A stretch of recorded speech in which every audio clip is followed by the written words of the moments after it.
Welcome back. Thank you so much for rejoining the conversation. And this one is going to be really interesting. I have a feeling an eye-opener. We are looking at changing traditions on the show this morning, and there are many. There's the old picture of what a traditional family looks like, but things are changing. Let's take you through a case study right now. So we've got an Expresso family, if you will. They're a family of four, father, mother with two girls and a boy. Now, John, very generic, John is our engineer and works an 8 to 5 hour day and is the breadwinner. Vanessa is a stay-at-home mom.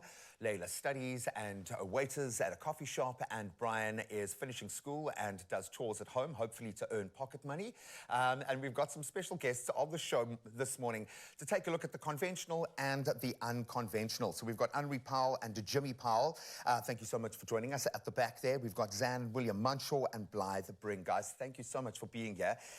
So this is the more conventional model, a normal way of we would see the family model play out. Does this feel normal to you guys? It feels like the world is changing with pressure coming from a lot of other areas. We often forget about the core nuclear family model and that we need to feed whatever that looks like. Mom, maybe I can start with the Munshaw family. When you guys got together, was there a notion of what that was going to look like? Did you have a kind of preset idea, and did this just organically happen, or did you decide this is how you want your family life to be set up? I think you can take that one. So I think with us, it just happened organically. There was never really predefined roles, who's going to do what. I've always been an ambitious woman, so he knew from the start that he was going to get a woman who's going to have a business, because I run my own business, Zan Black. And I'm also a new YouTuber, so there was never going to be Zan is going to be in the kitchen, cooking at home, looking after the kids. There was no way that was going to be, but it organically happened on its own that we found our way as to who does what. And I think a lot of couples kind of go through this, let it play out, and then adjust it or try and address it years down the line when you hit a problem, or now you discover your purpose, or you go through a COVID and you need to realign yourself. What did that look like for you guys when you set your family model up? Yeah, definitely. I think growing up in a sort of traditional family, you immediately realize what you want in your future and your family and what you don't want. And then as you grow into that role, you realize it isn't all that easy and you need to make adjustments. So for us, it was definitely a case of, okay, we know what we don't want, but we're not sure what it's going to look like once we get into those roles. So that's a different story altogether. Only does that mean you're constantly then checking in and working on that model as you progress? Is it a daily thing, or do you do it retrospectively when you kind of hit a wall? How do you manage this in the day-to-day? How does it manifest in the day-to-day? Yeah, I think it all depends on which side you are, you know, from growing up with little small kids going into the teenage phase where we are now. That's changing constantly, and we're quite a communicating family, so we are, you know, taking it back to the blackboard the whole time, checking in, is this still working? No, it's not. What are we adjusting? So especially with, you know, with the new generations coming in and with social media and those kind of things coming in, I mean, that's so much different when we were growing up, and we have to adjust all the time to keep up to the trends. We don't have a choice. Yeah, we don't. I mean, I've got 2 young kids, and I'm terrified. I am terrified with that conversation where my son comes and says, I'm working off planet, Dad. I'm going to go work on Mars for a couple of years. Is that okay? It's only going to cost about $3 million for the flight ticket. But a lot of this says, Blythe, that we are doing what we know from when we were kids. How much of this informs, for the good and for the bad, because often a negative experience as a child can push you in a completely opposite direction, or you just live out what you know to be true, basically your family model. How do we build this model? Is it something that we're a slave to, or can we be proactive in that sense? I think if you look at how everyone is at the moment in the current times, we're definitely proactively changing the set norms. People are learning to understand their own individual needs, and then they're going to work together and figure out what works best for them. If you have somebody who is like a male who's more of a caretaker than the female, that shouldn't be something that is judged. If they work together and they work well together and they raise a happy family, then that's what's more important. Yeah, I love the fact that we're starting to almost look at it like a little business and who's got the critical skills to operate in those areas. And it's okay to be a bit of both. You can still be a working mom and a mom. Correct. And you can be a stay-at-home dad and a dad. You can be those archetypes in an emotional, a spiritual, a physical sense and play multiple roles. I love the fact that family traditions and that family model is changing. We want to hear from you. 0634088863. What does your family model look like? It's my feel-good breakfast show. Welcome back as we continue to look at the evolving family model and continue this conversation. We've got some amazing guests discussing changing traditions now as it relates to how relationships used to be in the past. We've got Henri and Jimmy Powell, William and Zan Mancho and Blythe Brigg joining us, giving us a different perspective this morning. So I'm going to give you guys another case study and see if this identifies, or if you identify with this. We've got John and Vanessa this time, a different John, okay, I promise you, just as generic though. They met through friends and they were 22 and 23 at the time. They dated for 4 years before they got engaged and got married shortly after. They had Layla a few years later when they bought their first home. They've got the traditional family model. The notion of getting married at 23, 24 seems insane to me. I'm in my 40s now and I still haven't quite figured all of this out. It's mind-blowing to me that that's what we perceive to be the best model possible. Henri, Jimmy, how old were you guys when you got married? And can you relate to that notion of meeting young, settling down and doing this? When did you guys connect in your own life journey? Yeah, we met when we were 21, but we only married when we were 28. Aha. So, yeah, that was like a 7-year journey, figuring each other out, you know, getting into the jobs and just trying to, you know, see what the road is. Find yourself before you give yourself away. Yeah. Was marriage always on the cards through that 7 years, or was it like, because I had a very long relationship before getting married. COVID kind of added an extra 4 years waiting period, but I couldn't bear not to be married anymore, which was quite a turnaround for me. Was marriage always on the cards for you guys? Well, I probably shouldn't say this, but the day she met me, she knew I was going to be her future husband. For me, it was different. I still had to figure myself out. So that was hard for me to think about marriage at that point when I was 21 years old. So I had to figure it out still, and till this day I haven't figured it out yet. You're a guy, dude. You know, completely. But yeah, I think it was a matter of growing into the idea for me. Yeah. And it took me 7 years, which was way too long. I wouldn't recommend that. I would definitely recommend going into a serious relationship only when you're ready. To go into that. And it starts with yourself. You need to figure yourself out before you can really contribute to, you know, to a relationship that you want to take long term. I think you make it hard for yourself if you don't know who you are and you go into a relationship. You're growing up still, and I think we've got to understand we're going to live till we're about 100 now, God willing. But that's the science in the space that we live in now. It's a very different world. William, how old were you guys when you first met and fell in love, and how long did it take for you to... She was 19. Wow. When we met, and I was 25. 25, okay. Yeah, so we're quite young. Marriage was never on the cards, but along the line, man, it was bound to happen. It was bound to happen, yeah. Graham, you're revealing things. I never knew. I knew. I kind of got a sense that this was all going to happen. How it was put down on that plan, girl. Was it a plan for you? Was there always this notion of, okay, this is what my family needs to look like, and then life happens? Where did you kind of, what informs your idea of what this should look like? Honestly speaking, he says I was 19, as you know, men, one number short. I was 18 when we met in matric, and we got married when I was 21. So I was pretty young when we got married, and I think we grew into each other. We grew to know each other through our relationship, already married. And I think when you're already married, again, when you're young, you kind of like, I'm already in it, right? Yeah. There's no...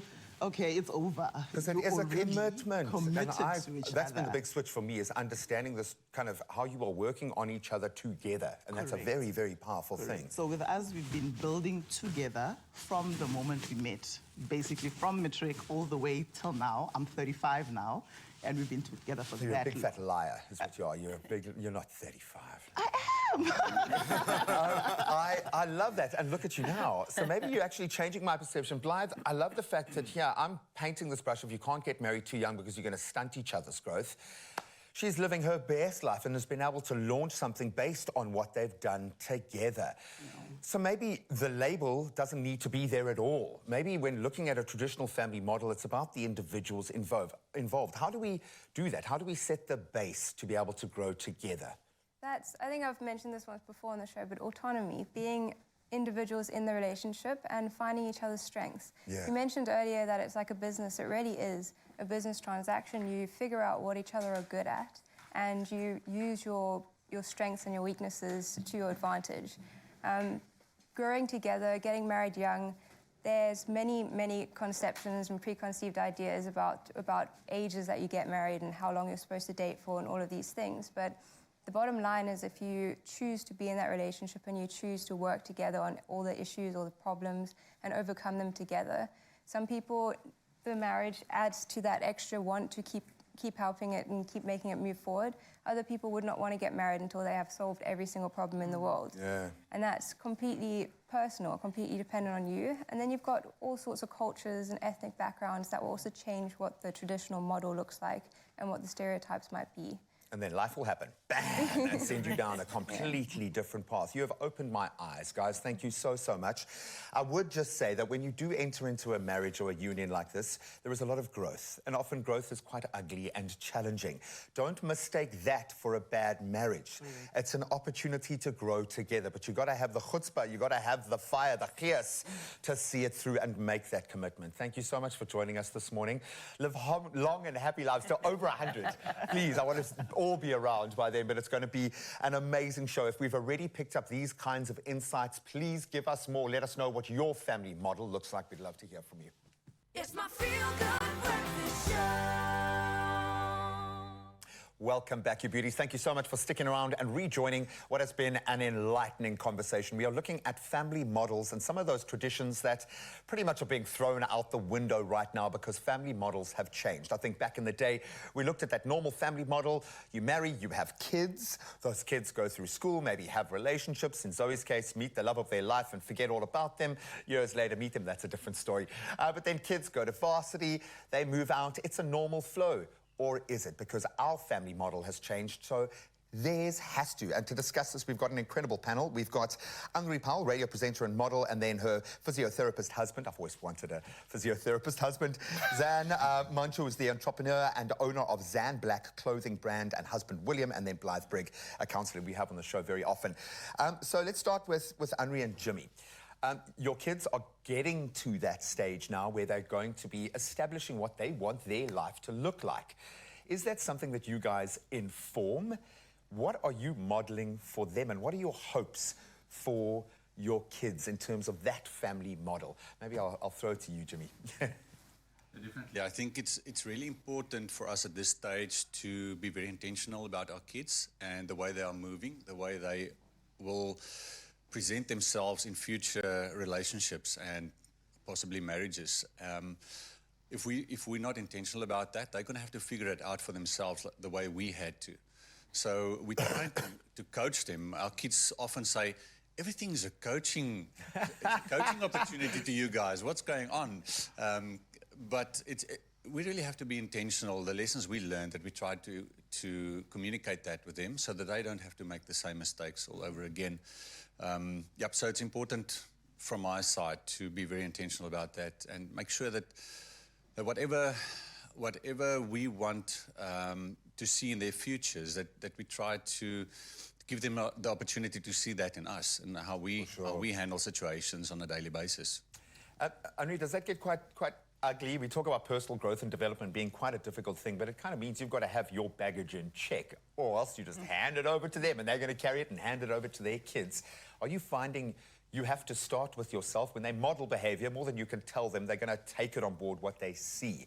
How challenging is that? And are you being able to transcend and let go of that baggage? Yeah, I think, Graham, that's the biggest challenge that we have at this stage because we have teenagers. They don't just keep quiet anymore. And you need to be intact. You need to, like you rightfully just said now, you need to have your stuff together and to be able to show them because they don't listen to you anymore. They do what you are doing. And they model that. And, you know, they will quickly tell us, but listen, you didn't do that.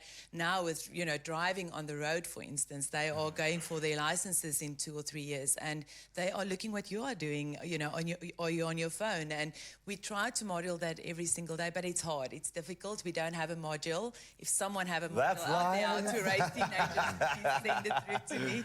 But yeah, I just think that's the main thing. We have a very open communication house. We don't, you know, when we argue, we don't argue behind closed doors. We do it, you know, not in front of the kids, but they know that life is real. Explain. And that, no, and for that sure. we are humans. It's the That's processing. the main thing. No, completely. I get that. And it's not to say you get it right every day, but you try. You try. William, how old are your kids? Well, the youngest is 3, and 6 and 14. Wow. Yo, you're in it, man. Yeah. Are there boys in the mix? Yes, just one boy. How old?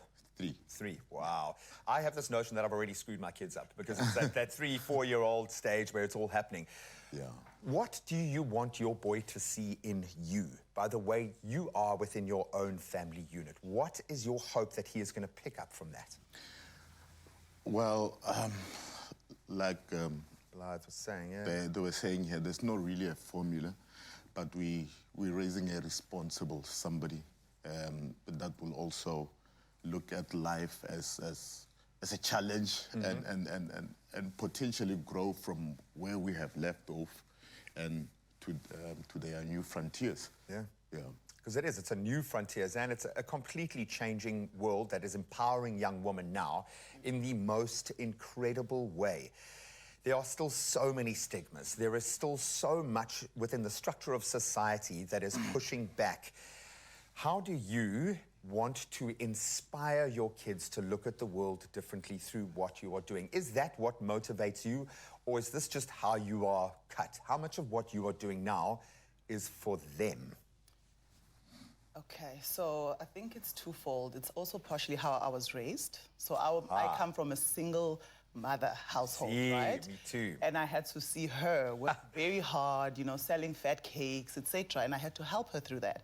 So for me, it was a matter of I cannot have my kids start where I started off, as my husband was saying, you know, because we started off with that. So now I think I'm showing them that you can still be a respectful wife who serves your husband, because I'm very traditional. I love serving my husband. So you can still And that doesn't mean you are subservient to your husband. We all live in service of each other, okay? Correct. So my version of love is obviously servicing my husband, serving him, showing him my love, right? So in front of my children, I think the biggest thing for me is how I treat him, how I treat them, how I speak to them, and how I speak to every individual around me. So the biggest thing for me is respect across the board. Doesn't matter who you're talking to. So I think that's the big thing. And also working hard, showing them what it takes to get to where you want to go to.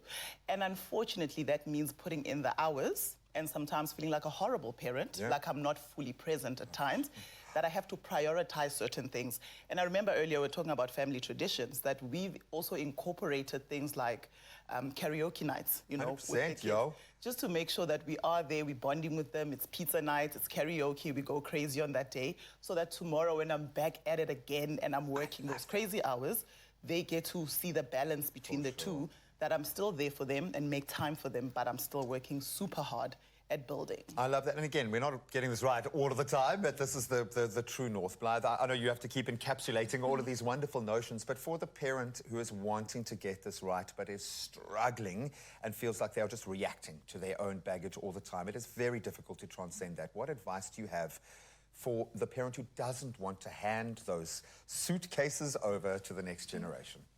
So baggage, generational trauma, it's a big thing to work on. It's a massive thing. It's a big step to take, but it's something that you do with open communication. The first thing to realize and to recognize is, as a parent, you're not suddenly the superhero that can do everything. You're still a human being. And at the end of the day, the children will see you as this goddess and God, this person that can do everything.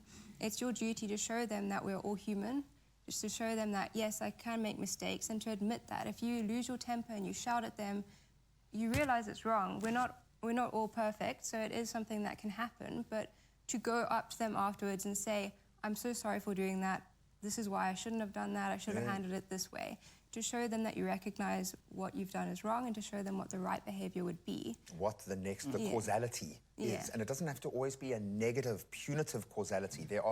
The power of life lies in these moments. It really, really does. I can speak from the experience of having done thousands of interviews with amazing people like yourselves, and the one common thread, this one common thread is not running away from the trauma, it's the immersing yourself in it to come through the other side. And I can say I wouldn't be here without my single mom having done just that, picked herself back up, because I've seen that happen. That's what I've modeled through these last few years, like so many people. So traditions aren't a bad thing. They're not there to confine you. They are there as a platform to allow you to drive and grow forward. So please, please give yourself a break. Okay, you're not failing as a parent. All of us are in the same boat together, but just make sure that you have open lines of communication. Please keep talking.